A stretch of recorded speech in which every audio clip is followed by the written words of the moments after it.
তারপরে স্টকের বাপ হয়েছে, আমরা নিয়ে আসছি লাকসামে, লাকসাম থেকে রাখে নাই নিয়ে আসছি ভিতরে কুমিল্লার প্রস্তুতিতে আমরা দালালে খবর পরে দালালেরা আমাদেরকে এখানে নিয়ে আসে এখানে ভর্তি করা দেওয়ার পরে ডাক্তারে আমরা এখন ডাক্তার একটা দিয়েছে, ডাক্তারে উনি চাই দেখে ওনারা কিছু ওষুধ দিয়েছে, আমি ওষুধগুলো হাসপাতাল থেকে আনছি।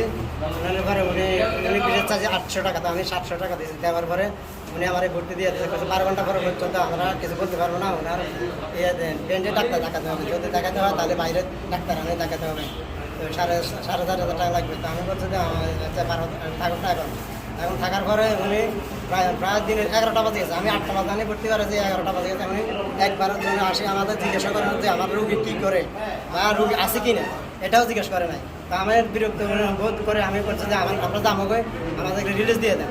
ওনারা আমাদেরকে ঘুরেতে কাছে আবার ম্যানেজারকে কল দেন, ম্যানেজারকে কল দিয়েছে, ম্যানেজার বলতেছে আমি আসতেছি। আস্তে উনি প্রায় 1টা বাজে গেছে। 1টা বাজে যাওয়ার পরে আমার উনি আসে কাগজ একটা দিয়ে দিচ্ছে 21,040 টাকা। আমি বললাম যে ভাই আমরা 4 ঘন্টা ছিলাম না, 4-5 ঘন্টা ছিলাম, 21,050 টাকা 40 টাকা কেন? এখন আমি আমার নাম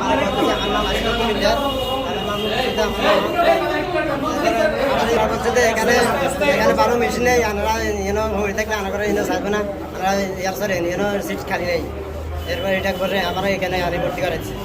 মেডিকেল থেকে কি রিলিজ দিচ্ছে আপনাদের? মেডিকেল আমি ভর্তি করাইনি, আমি নিজেই আর এখানে দেখছি, দেখে এখানে নিয়ে আসছে। আমার ক্ষতি হচ্ছে যে আমি দিন মজুর, আমি আমার দিনে 500 টাকা করে ইনকাম করে আমার সংসারে চালাতে পারি না। আমার ওনারা 21,000 টাকা বলছে, 4 ঘন্টা 5 ঘন্টার পেয়ে আমি কোথা থেকে দেবো? আমি আমার মামার বলছে, আমার মা ওনার কাছে অনুরোধ করছে, ম্যানেজার কাছে অনুরোধ করছে, ম্যানেজার অনুরোধ করছে, ম্যানেজারের কাছে আমরা 200 টাকা 2,000 টাকা কম দেবে।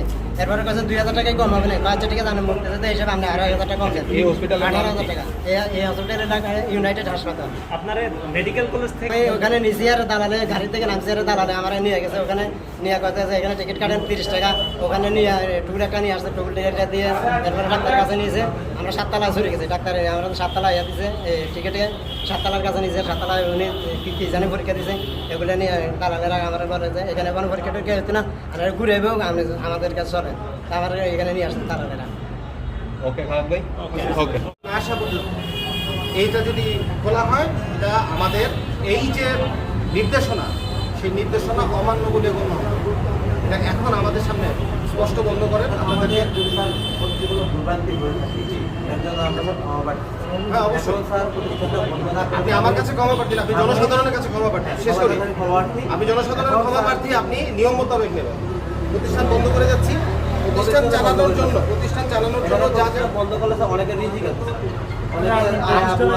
আপনার প্রতিষ্ঠান তো জনগণের জন্য, তো অনেক সময় জনগণের জন্য রিজিক কনসিডার করতে হবে আপনাকে, সমস্যা নেই। আপনি তো এটা বলতে পারেন না আমার রায় কি, আপনি যদি আমার রায় সংক্ষুব্ধ হন, আপনি আদালতে আমার নামে বলতে পারেন, হায়ার অথরিটি যে কোনো কাউকে আপনি আদালতে বলতে পারেন যে উনি নীতি বিরোধী কাজ করে গেছে, রিজিকে আঘাত করে গেছে।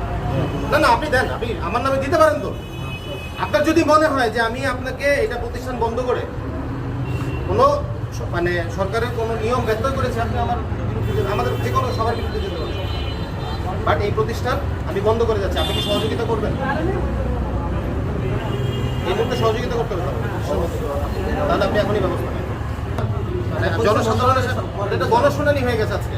আমি যেটা করেছি এটা অনেকবার গণশুনানি, আমি এটা করি না, এটা পরিশ্রম